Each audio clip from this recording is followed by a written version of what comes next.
So tension is simply creating a change in your music that is implying resolution. So today we're going to be diving into a little bit of a lesson about tension, understanding tension, how to create it, and in doing so I'm going to show you 10 practical ways in which you can build tension in your own tracks. So I'm really excited for the lesson today. Stay tuned for all of that. But before I do, I thought I'd give a quick mention to the EDMProd free downloads page. If you're looking for any free music production resources, this is the place to get it. We've got a whole bunch of different stuff on here, some really cool sample packs and whatnot. So if this is interesting you, feel free to check it out in the description below. All right, so I've got a loop here that I'm just going to play for you.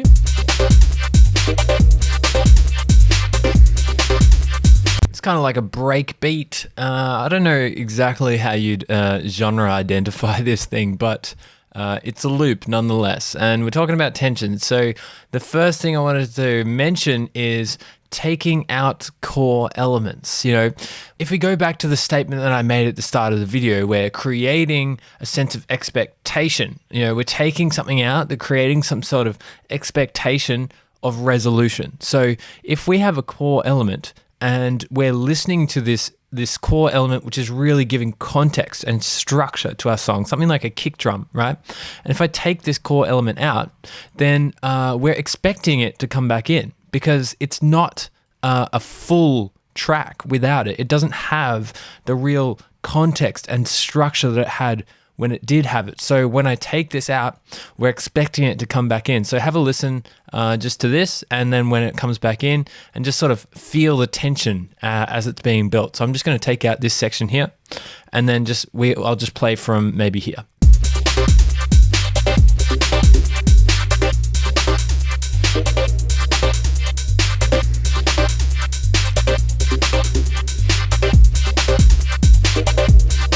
So it's a pretty basic way of creating tension, but we are creating some sort of expectation, right?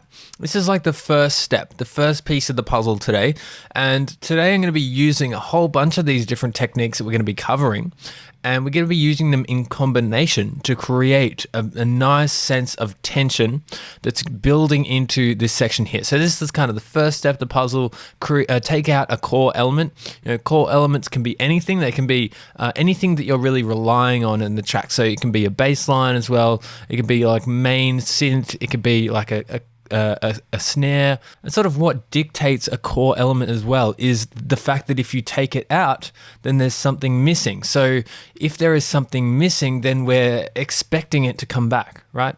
So this is the way that it's creating tension in our track. We're creating this sense of expectation here. So number 2 today is repetition of core elements. And this is another way of building tension, because instead of taking it out, we're putting it in more frequently. This higher frequency of something like a kick drum or a snare, or even repeating a section of your bass loop, you know, repeating a core element more frequently can build tension as well. So I think I'm going to grab a sort of snare build up, or I could even do something like this, maybe.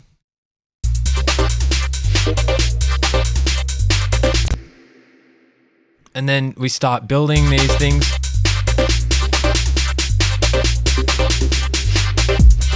So you can see how that is building tension. I probably wouldn't choose to do that in this track, but you can see how repeating core elements is building tension. And this is also something you should be wary of when you're producing as well, because oftentimes students think, you know, I'm gonna repeat the kick drum a little bit more frequently, and that way I'm gonna build some energy. And it sometimes would work, but a lot of the time, if you repeat the kick drum more frequently, what you're actually doing instead of building energy is building tension. And then it creates an expectation that you should resolve the music, but then there's nowhere to resolve to. So you should really take this into consideration. You know, if you are repeating core elements, oftentimes it can build tension. So just be wary of this. So I've just grabbed this snare roll here, and I've just simply placed it in. I've done nothing else to it. And let's just have a listen to this. And this is the same technique. You know, this snare, a snare is a very core element of your track. So this is just a repetitive snare roll that's going to be building up to this section to create some tension.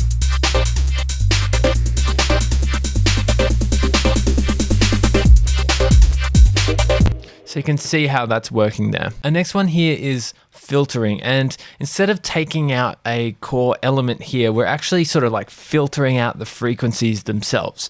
So you could think of the low end as being really structural and foundational for your track.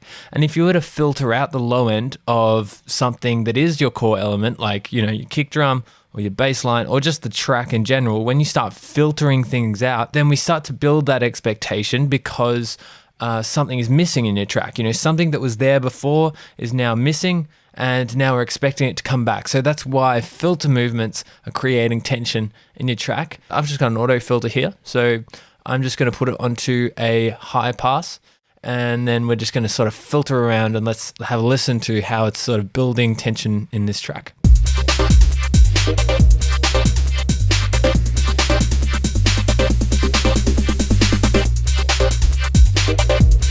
So maybe I can do a quick automation here as well. So I'm just going to turn this off and then right click show automation and then just turn it on just for this period before this little drop section here. And then in here, I'm just going to hit record and then just record some movement with my mouse.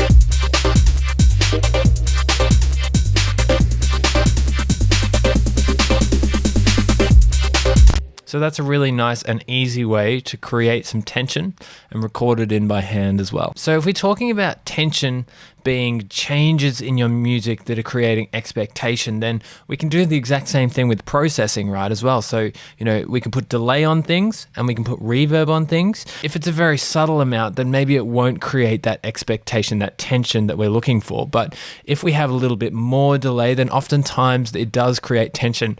For example, in this example here, this pad chop, I'm going to go again to this same section that we're starting to build tension here. This section in here, and I've got this delay here, and I'm just going to turn that on. I'm just going to automate it to turn on simply, and then turn off in this section, and let's have a listen to the difference that it's making here. Oh.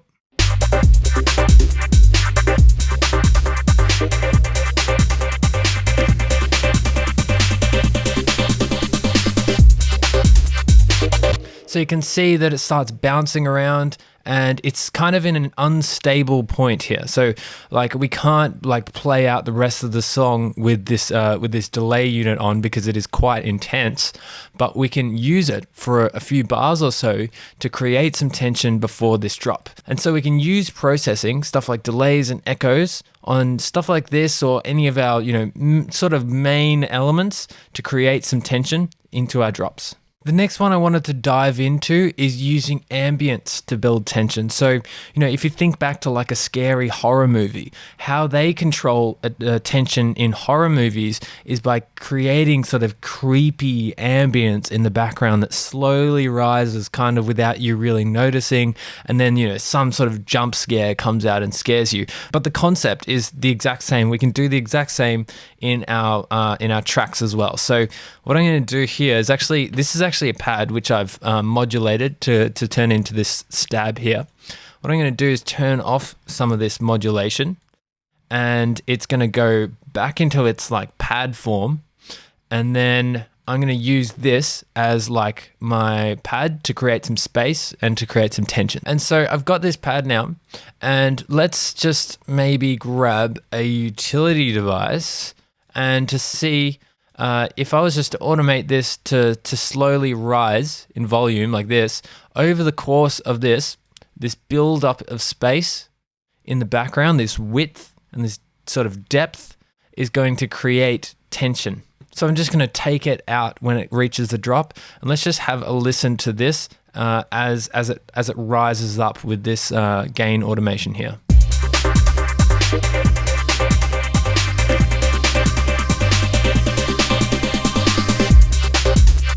So what I might actually do as well is just mute this when it comes up so it has a little bit more of a clear cut. I don't really want this tail here, so let's just have another listen to this.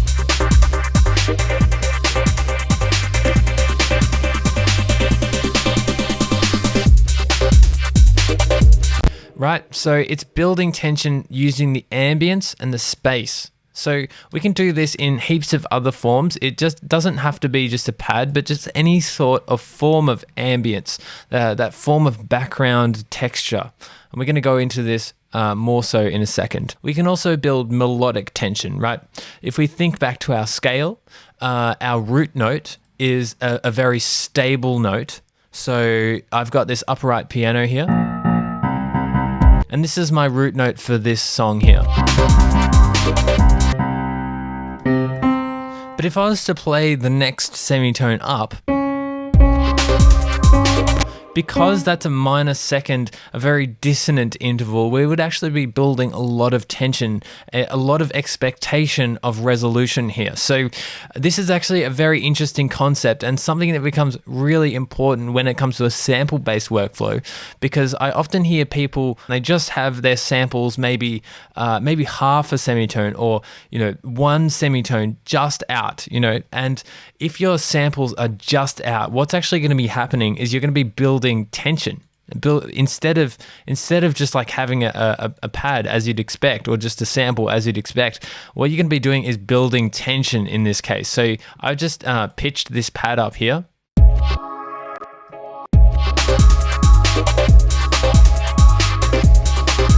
So whilst it sounds a little bit weird and a little bit out, what it actually is doing to my ear is it's asking for it to be resolved back to the root. So let's have a listen to this. I've just sort of pitched this one back down and this one is up. So let's just have a listen to how this resolves.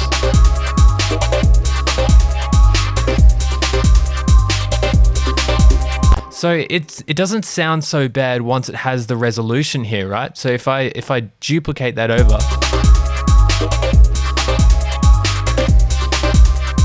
so once it resolves, it sounds okay, but some samples just aren't quite on key and they're super hard to get on key with your track, or on scale with your track. So what we should do in those cases is just simply replace them, because we don't want to build any unwanted tension throughout our tracks. So reverb automation is another way of creating space and that build up of ambience, so that we're creating tension, that expectation of resolution, that expectation that something is going to happen, right? So I'm going to go grab my reverb and just slap it straight onto this drums group here.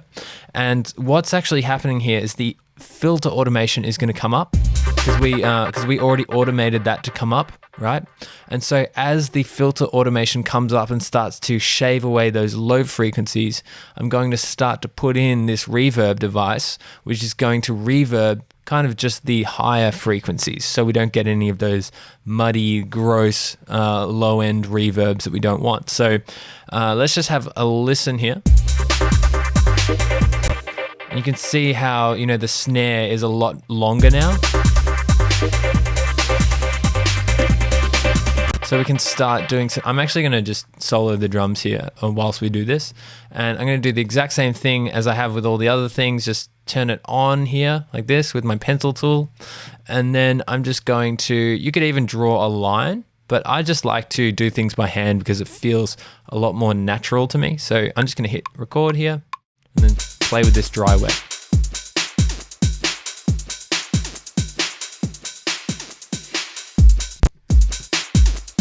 So you can see that it's sort of just towards the end is where it starts to get a little bit more reverbed. Maybe I could even put the decay time up a bit more.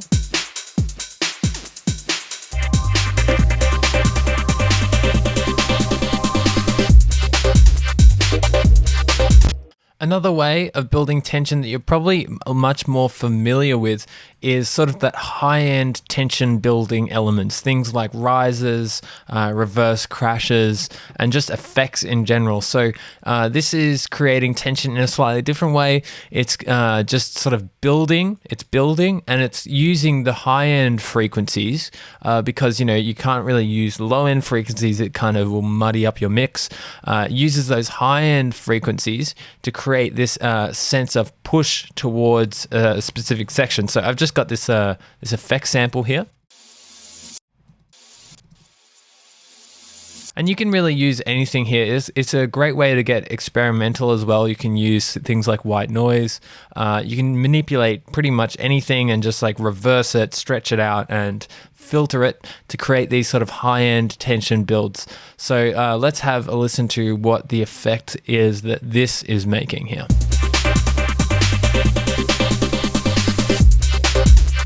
So you can see it's really pulling us into that drop. And it sort of links up and sort of gels really nicely with the reverb that we are automating here and with the filter movements. And so this is kind of just pulling everything together. I try not to rely on things like this too much because it's a really easy thing to just slap it in there. But try and sort of weave these things in with the other tension building things that you're creating in your tracks. So I've pulled up a different track to explain the concept of negative space building tension in your tracks as well. So we can use negative space, which is simply just muting elements. And this is going to create really intense short bursts of tension. So we can't really do this for very long because once we mute elements, we have so much expectation that things are going to come back because otherwise the song would just be ending abruptly, right? So I'm going to show you this track and some examples of how I built tension with negative space, and we can also go through and find some other spots in which we can build tension with negative space. So first thing to take into account is you can't do this in every single track. It needs to be the right type of track to create these little moments of sort of negative space. And if you look at the bass line here, you can see that I'm just going to play the kick and the bass line together. You can see that right at the end here, there's no extra note here. And that is giving me a lot of opportunity to sort of take things out and have some negative space in there. So in this section here, I've actually put like a swell and a synth stab here. And so I'm sort of filling that negative space with this thing here. But what we can actually do is create a little bit of tension that sort of pushes us towards this next section in here by taking out elements. So let's have a listen here of the actual full track.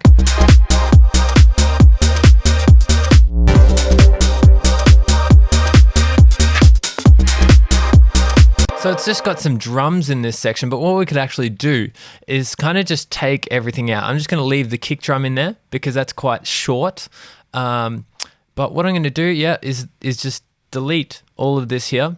And there's just this one little hit that I might like keep in there. Maybe I'll take it out, but I'm just going to keep it in there for now. And let's just see how this goes with a whole bunch of elements removed.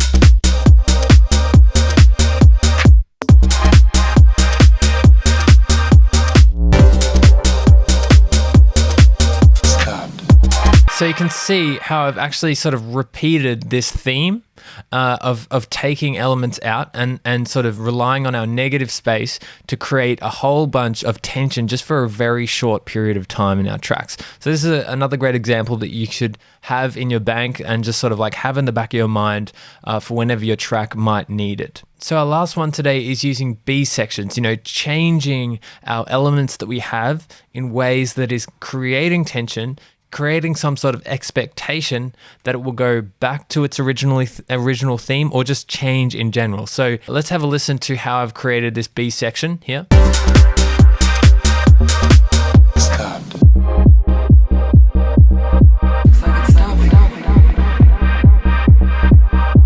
So you can see that I've sort of reverted to just a singular note instead of this sort of progression that we had over here.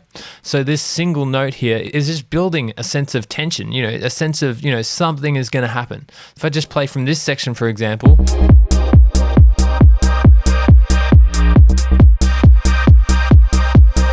It's also combined with a few other techniques that we were talking about earlier, like filtering and processing and some automation stuff in the background. But we're creating this tension with this change of notes. So we've got a different B section and we're creating tension using a B section this time. So that's it for today. Hope you've enjoyed the video. We talked a lot about tension and how we can build that expectation, and hopefully you understand a little bit more about sort of how that expectation is built and how we can properly sort of release and pay off that expectation built. So if you've enjoyed the video, remember to like and subscribe to the channel. Otherwise, thanks for hanging out, stay safe, and I'll see you in the next one.